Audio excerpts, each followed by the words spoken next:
Daar is redelik tweespalk en spanning rondom, moet ons die Sabbat hou, met ander woorde die Saterdag, of Sondag. Nou volgende wil ek 'n bietjie met jou gesels oor hoekom hou ek persoonlik dan die Sondag. So kom ons kyk 'n bietjie vlugtig hierna. Jy luister na Kort en Kragtig en ek is Fanie Meiburg. Kom ons word kragtig deur die woord. Ek groet jou so op die begin van 'n nuwe dag en vandag gesels ek met jou so 'n bietjie oor Sabbat of Sondag. Watter ene moet ons hou is albei relevant. Nou ons het gister en die naweek het ons Paasnaweek gevier en gister was dit vir ons 'n wonderlike dag gewees. Ons het so 'n bietjie soos wat ons gesê het in laasweek afgekondig het. Ons het so 'n bietjie saam met medekinders van die Here rondom die tafel gesit en met mekaar gedeel oor die goedheid van die Here in elkeen van ons se lewe. Nou jy weet, ons hou mekaar soms redelik besig met dinge van die Bybel. Wat is reg, wat is verkeerd? En een van die dinge is natuurlik die Sabbat, of is dit nou Sondag? Is dit dieselfde ding ooit? Ensovoorts, ensovoorts.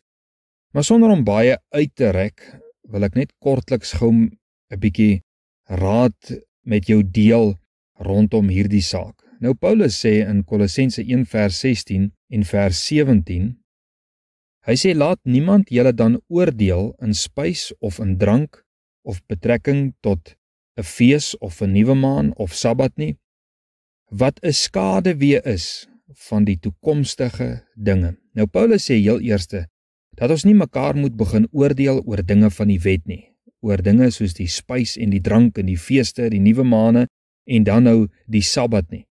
Dit beteken dat hierdie dinge op 'n tyd relevant was, nê, maar nie nou meer is nie.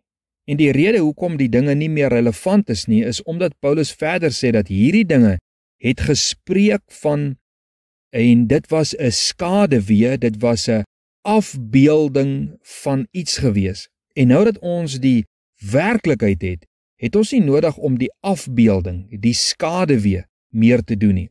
So eerstens is die Sabbat nie vervang met die Sondag nie. Die Sondag is nie die nuwe Sabbat nie. Sondag het vir die wat in Jesus Christus glo 'n ander waarde as net 'n wettiese instelling. Gaan lees 'n bietjie. Volgens Johannes 20 vers 1 het Sondag vir ons die eerste dag van die week geword.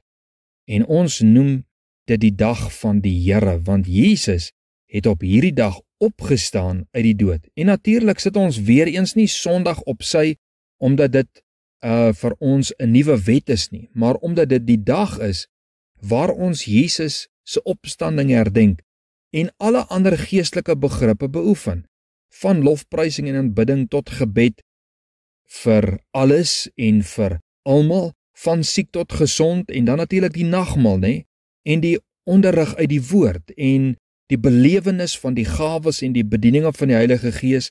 Maar dis ook 'n plek, dis ook 'n tyd, dis 'n oomblik van die week wat ons dit 'n plek van bemoediging ook noem. Dit is die plek waar en die tyd van vermaaning uit die woord. Sondag is vir ons die tyd en die plek van die samekoms van die gelowiges. En hier op hierdie dag word byvoorbeeld gelowiges gedoop en gestuur in die arbeidsveld in. En hierso samel ons ook fondse in vir die werk van die Here.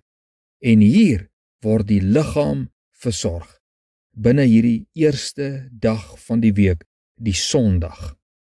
Nou die werklikheid met ander woorde het gekom. En daarom onderhou ons nie meer die skaduwee nie, nê? Want wat is vir jou belangriker, die dinge wat sal kom of die dinge wat gekom het? Die dinge wat sal kom, waarvan ek praat, is Jesus Christus. En omdat Jesus Christus gekom het, leef ons in die vervulling van die wet, die verwerkliking van die skaduwee. Ons sien nou die een van waar die skaduwee gekom het, maar nou loop ons agter die werklikheid aan en nie meer agter die skaduwee aan nie.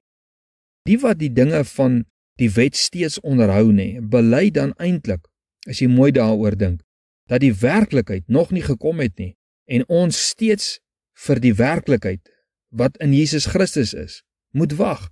En dan bevind ons op 'n baie slegte terrein, want hierdeur verwerp ons nie net die opstanding van Jesus Christus nie, maar alles wat Jesus Christus vir ons gedoen het aan die kruis.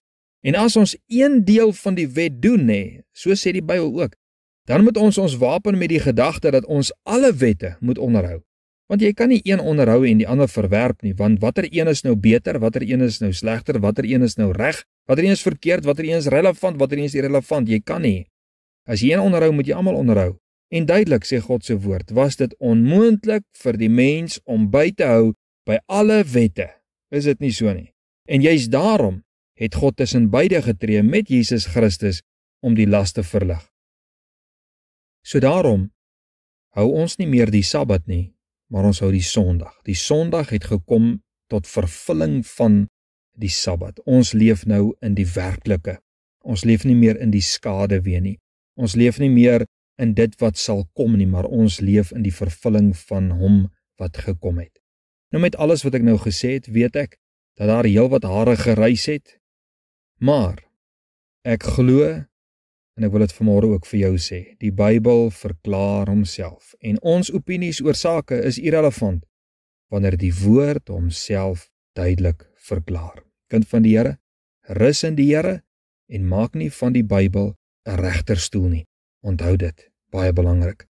Here, baie dankie vir die Sondag. Dankie vir die opstanding. Dankie dat daar 'n nuwe era aangebreek het en dat ons in daardie tyd in die vervulling van die wet en die verwerkliking van die skaduwee kan lewe. Dankie vir Jesus Christus. Ek bid die seën van die Here oor my medebroer en suster in die Here, elkeen wat die woord hoor. Here, dat dit inslag vind in ons harte en dat ons daardeur kan groei. En ons eer U daarvoor in Jesus naam. Amen.